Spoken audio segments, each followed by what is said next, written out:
शांति। 20 मार्च 2024 प्रातः मुरली ओम शांति बाप दादा मधुबन। आज बाबा ने सुनाया, मीठे बच्चे, तुम्हें गुप्त खुशी होनी चाहिए कि हम परमात्मा बाप की यूनिवर्सिटी के स्टूडेंट है। बताओ किस यूनिवर्सिटी के स्टूडेंट हैं? परमात्मा की यूनिवर्सिटी के स्टूडेंट हैं। भविष्य नई दुनिया का वर्षा पाने के लिए पढ़ रहे हैं। मीठे बच्चे, तुम्हें गुप्त खुशी होनी चाहिए कि हम परमात्मा बाप की यूनिवर्सिटी के स्टूडेंट हैं। भविष्य नई दुनिया का वर्षा पाने के लिए पढ़ रहे हैं। आज की मुरली से बाबा ने प्रश्न किया, किस स्मृति में सदा रहो तो दैवी गुण धारण होते रहेंगे? किस स्मृति में सदा रहो तो दैवी गुण धारण होते रहेंगे? उत्तर में बाबा ने बताया, हम आत्मा से बाबा की संतान है। बाबा हमें कांटों से फूल बनाने आए हैं। यही स्मृति सदा रहे तो दैवी गुण धारण होते रहेंगे। पढ़ाई और योग पर पूरा ध्यान रहे। विकारों से स्मृति सदा, विकारों से नफरत हो तो दैवी गुण आते जाएंगे।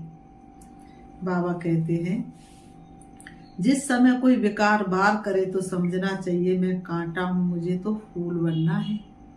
जिस समय कोई विकार वार करे तो समझना चाहिए मैं कांटा हूं, मुझे तो फूल बनना है। ओम शांति। बच्चों की बुद्धि में है कि हम रूहानी यूनिवर्सिटी में बैठे हैं। यह नशा होना चाहिए। ऑर्डिनरी रीति स्कूल में जैसे बैठते ऐसे यहाँ बुद्धू होकर नहीं बैठना है। बहुत बच्चे जैसे बुद्धू होकर बैठते हैं।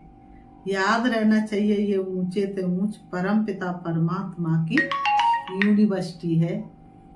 उनके हम स्टूडेंट हैं तो तुम्हारे में कितनी फलक होनी चाहिए। बाबा ने कहा फलक होनी चाहिए। बाबा कहते हैं, यह है गुप्त खुशी, गुप्त ज्ञान। हर एक बात गुप्त है।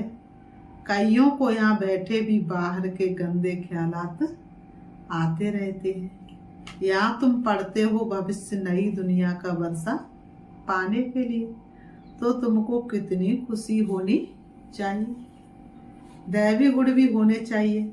भले यहाँ सब ब्राह्मण ही आते हैं, वहाँ की किचड़ पट्टी से तो तुम निकल कर यहाँ आते हो, तो तुम बच्चों को कितना खुशी में रहना चाहिए। सारी दुनिया इस समय गंध में पड़ी है। कहाँ कलयुगी गंध, कहाँ सतयुगी फुलवाड़ी।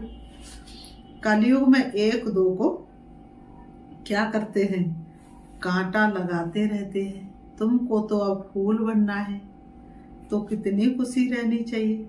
बाबा ने कहा तुमको तो फूल बनना है तो कितनी खुशी होनी चाहिए। हम अब फूल बनते हैं। बाबा कहते हैं, ये बगीचा है, बाप को बागवान कहा जाता है। बागवान आकर, बाबा ने कहा बागवान आकर क्या करते हैं, कांटों को फूल बनाते हैं। बागवान आकर कांटों को फूल बनाते हैं। ये तो बच्चों को समझ होनी चाहिए कि हम किस प्रकार का फूल बन रहे हैं। ये तो बच्चों को समझ होनी चाहिए कि हम किस प्रकार का फूल बन रहे हैं। यहाँ बगीचा भी है। मुरली सुनकर फिर बगीचे में जाकर फूलों से अपनी भेंट करो।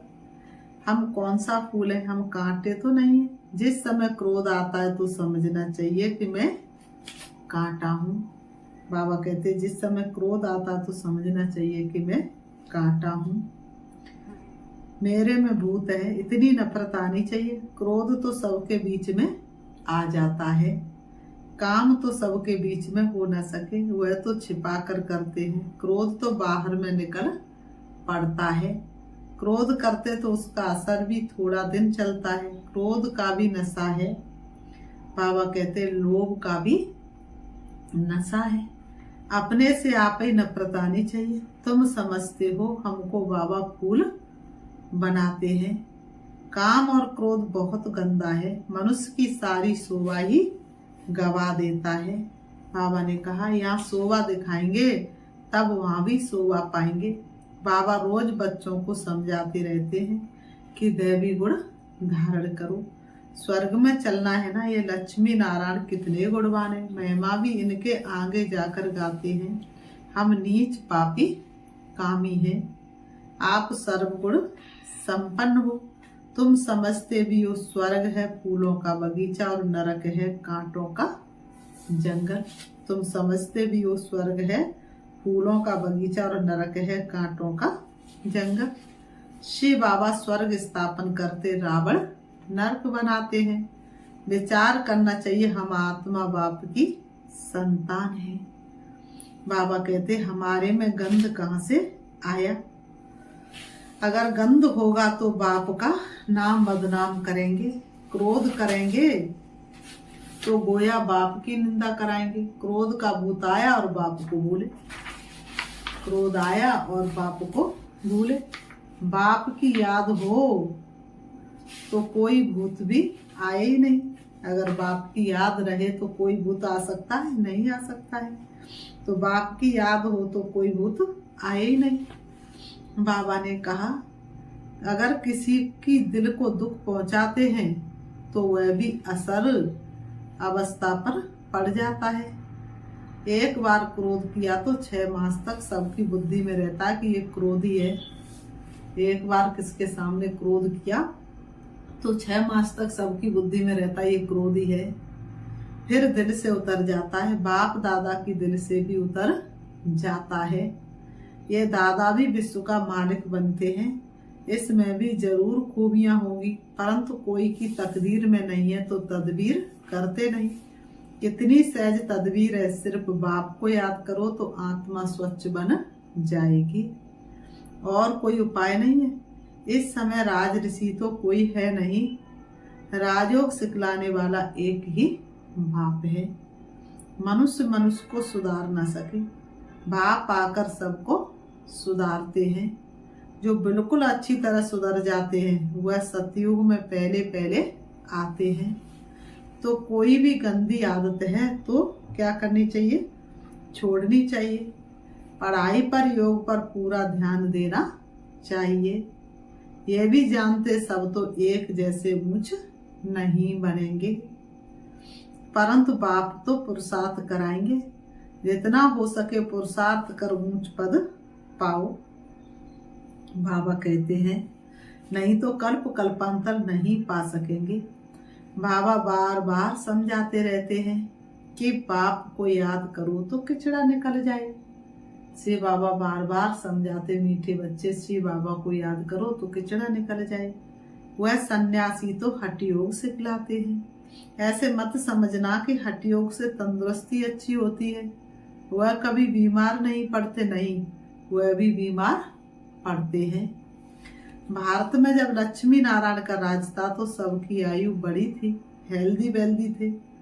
अब तो सब बिल्कुल छोटी आयु वाले हैं। देखो अचानक मौत आ जाता है, पता भी नहीं पड़ता है। कब मौत आ गया कोई भी पता नहीं पड़ता है।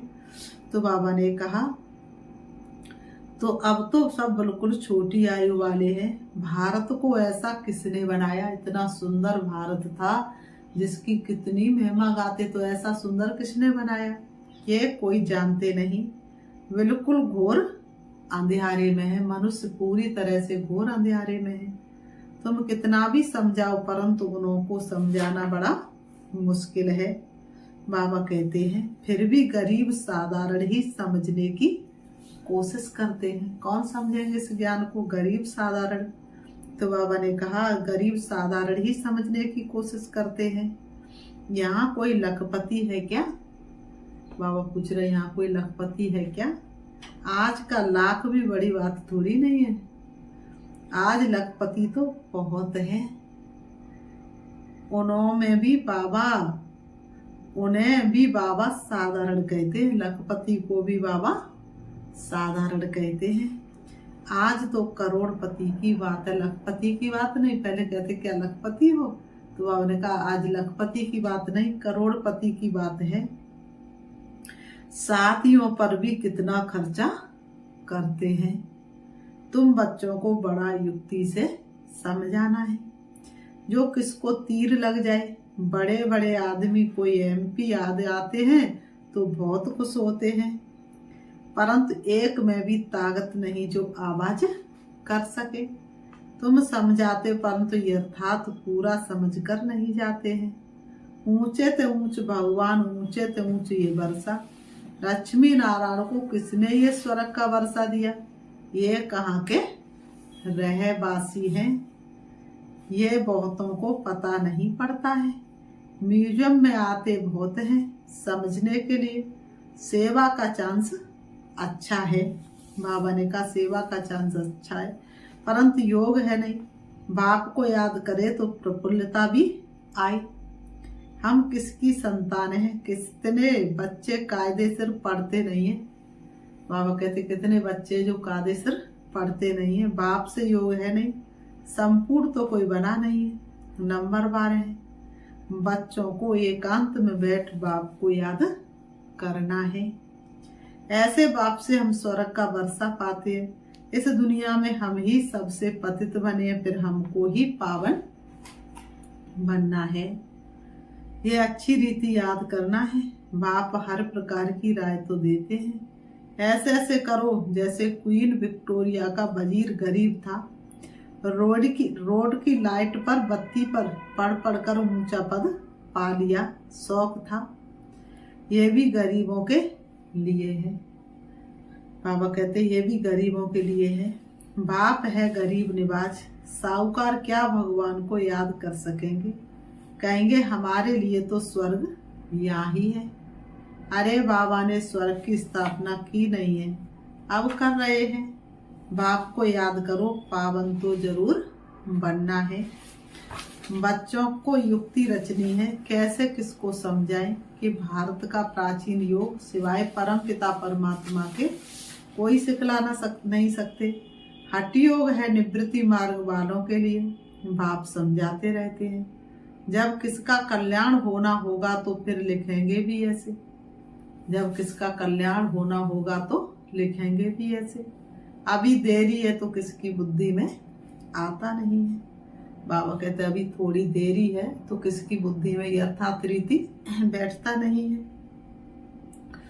तुम्हारी है ये ईश्वरी मिशन।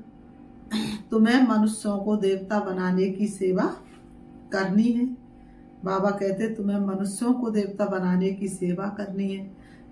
दुनिया में तो अनेक प्रकार की मतें निकलती रहती हैं, तो उनका कितना सो होता है। अंधश्रद्धा कितनी है, रात दिन का फर्क है। बाबा कहते दुनिया में अंधश्रद्धा कितनी है, रात दिन का फर्क है। तुम ब्राह्मणों में भी रात दिन का फर्क है। कोई तो कुछ भी जानते नहीं है, बहुत सहज। अपने को आत्मा समझो, बाप को याद करो। है बाबा ने कहा बहुत सहज। अपने को आत्मा समझो और बाप को याद करो तो पाप कट जाएंगे। दैवी गुण धारण करो तो ऐसे बन जाएंगे। ढिढोरा पिटवाते रहो, देह अभिमान ना हो तो ढोलक गले में डाल सबको बताते रहो। और अगर तुम्हारे अंदर देह अभिमान ना हो तो गले में क्या डाल लो, ढोलक, और सबको बताते रहो कि बाप आया है। कहते मुझे याद करो तो तुम पतित से पावन बन जाएंगे। ये घर घर में संदेश देना है। सभी पर कट जंग चढ़ी हुई है। तमो प्रधान दुनिया है, सबको बाप का पैगाम जरूर पहुंचाना है। पिछाड़ी में तुम्हारी बाह बाह निकलेगी। कहेंगे कमाल है इनों की, इतना जगाया परंतु हम जगे नहीं। जो जगे, बाबा ने कहा जो, बाबा कहते जो जगे हुए हैं, जगे जो जगे उन्होंने पाया, जो सोए उन्होंने खोया। सोवत है सो खोवत है और जागत है सो पावत है। बाप बादशाही देने आते हैं फिर भी खो लेते हैं। सर्विस की युक्तियां रचनी चाहिए। बाप आया है कहते माँ में कम याद करो तो विक्रम विनाश होंगे। पवित्र बन, पवित्र दुनिया का मालिक बन जाएंगे। पवित्र बन माँ भारती पुकारती। याद नहीं करेंगे तो पाप कटेंगे नहीं। कोई भी कट ना रहे तब ऊंच पद पा सकते हैं। नहीं तो पदवी कम सजाएं भी खाएंगे। नहीं तो पदवी कम और सजाएं भी बहुत खाएंगे। सर्विस की अच्छी मार्जिन है। चित्र साथ में ले जाने से सर्विस कर सकेंगे। चित्र ऐसे अच्छी रीति बनाने चाहिए जो खराब ना हो। यह चित्र बहुत अच्छी चीज है। वहाँ की मॉडल्स तो खिलौने हैं। बड़े बड़े आदमियों के बड़े बड़े चित्र होते हैं, हजारों वर्ष भी चलते हैं। तुम्हारे ये 6 चित्र काफी हैं। बाबा कहते तुम्हारे ये 6 चित्र ही काफी हैं। बोलो ये सृष्टि का चक्र कैसे फिरता है, हम आपको समझाएं। इस चक्र को याद करने से तुम चक्रवर्ती राजा बनेंगे। बैज भी बहुत अच्छा है, परंतु इनकी वैल्यू बच्चों के पास नहीं है। इस पर भी तुम समझाते रहो तो तुम्हारी कमाई बहुत होगी। ये बैज तो ऐसा है जो छाती से लटका रही। बाबा कहते ये बैज तो ऐसा है जो छाती से लटका रही। ये बाबा इस ब्रह्मा द्वारा ये वर्षा देते हैं। ट्रेन में भी चक्र लगाते ये समझाते रहो। छोटे बच्चे भी कर सकते, तुमको कोई मना नहीं कर सकते।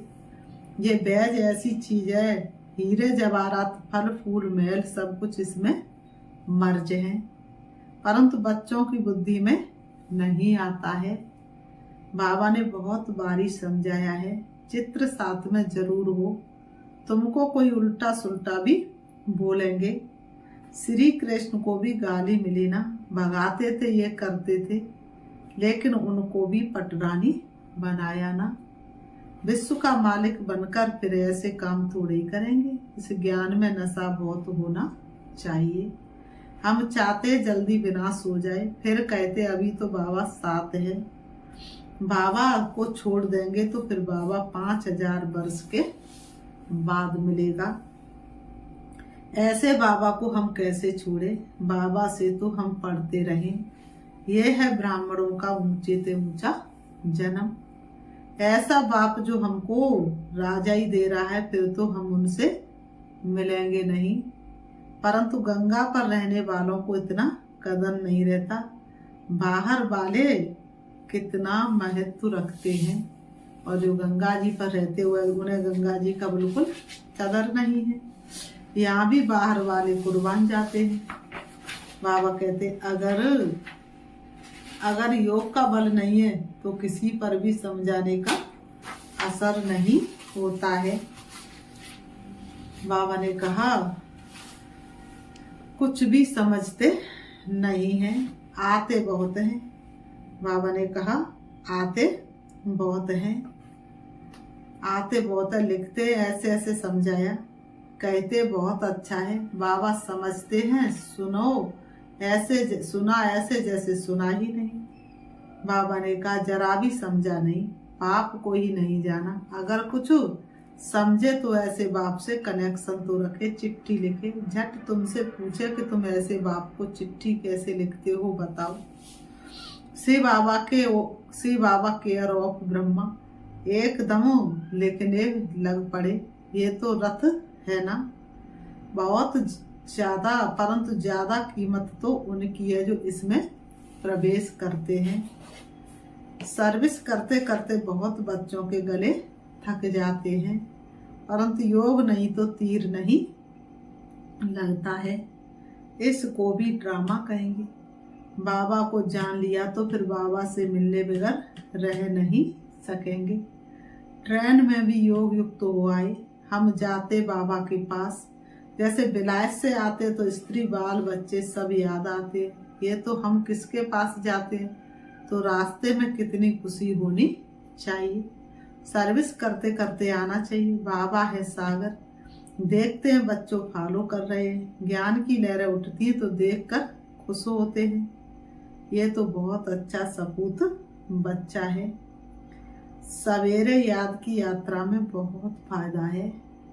ऐसे भी नहीं सिर्फ सुबह को याद करना है, उठते बैठते खाते पीते याद किया, सर्विस की तो तुम यात्रा पर हो। फिर बाबा ने कहा अच्छा, मीठे मीठे सिखी लते बच्चों प्रति माता पिता बाप दादा का याद प्यार और गुड मॉर्निंग। रूहानी बाप की रूहानी बच्चों को नमस्ते।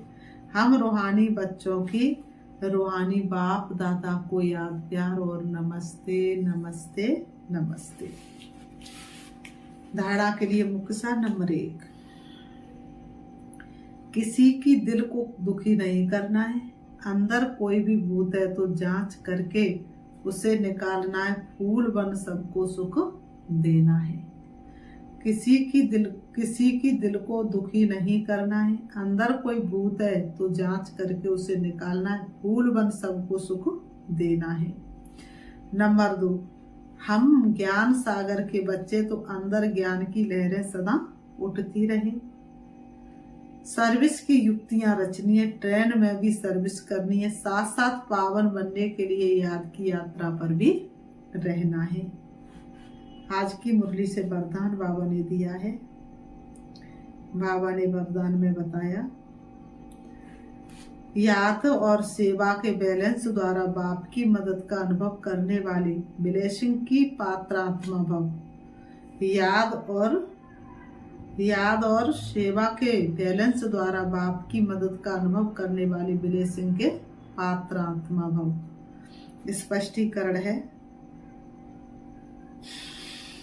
स्पष्टीकरण में बाबा ने बताया, जहाँ याद और सेवा का बैलेंस अर्थात समानता है, वहाँ बाप की विशेष मदद अनुभव होती है।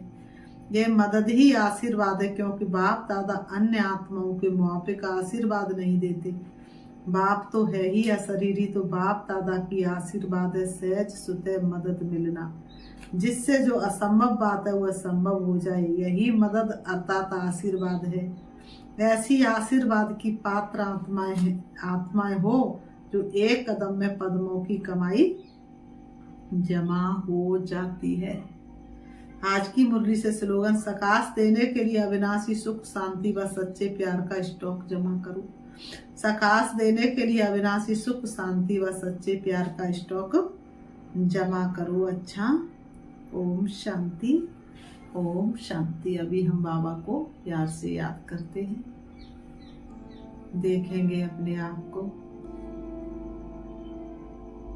मैं एक आत्मा हूँ। मैं आत्मा मन बुद्धि सहित हूँ। दोनों ब्रह्मों के बीच ग्रहकुटी में विराजमान हूँ।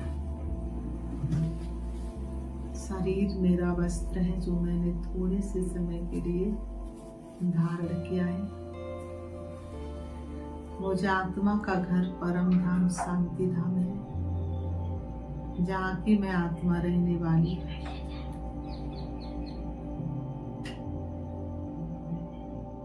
मुझ आत्मा का घर सूरज चांद सितारों से पार है। 5 तत्वों की दुनिया से दूर, जहाँ पर मेरे पिता परमात्मा निवास करते हैं, जो सर्व शक्तियों के सागर है। मैं आत्मा देह रूपी वस्त्रों को त्याग के चली जा रही हूँ। मन और बुद्धि से हवा से भी तेज उड़ रही हूँ। मैं पहुंच जाती हूँ उस सुंदर देश में जहाँ दुख अशांति का नामो निशान नहीं, जहाँ सर्वत्र शांति ही शांति है। प्यारे पिता परमात्मा मेरे सम्मुख है।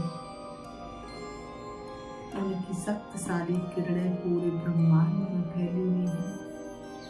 मैं आत्मा उनकी किरणों के नीचे हूँ। मैं संपूर्ण लाइट में ढकी हुई हूँ। मुझे बस मेरा बाबा दिखाई दे रहा है। मुझे कोई वस्तु वैभव अपनी तरफ आकर्षित नहीं कर रहा है। मैं बाप के लब में लीन हो जाती हूँ। उनकी याद में समा जाती हूँ, खो जाती हूँ। मुझे बहुत हल्कापन महसूस हो रहा है। मुझे अतीन्द्रिय सुख और आनंद की अनुभूति हो रही है। मैं आत्मा से बाबा से शक्ति लेकर वापस आ रही हूँ। परम धाम से नीचे में सृष्टि रंगमंच पर आ जाती हूँ। आकर के दोनों ब्रह्म के बीच ब्रह्मकुटी में विराजमान हो जाती हूँ। ओम शांति, ओम शांति।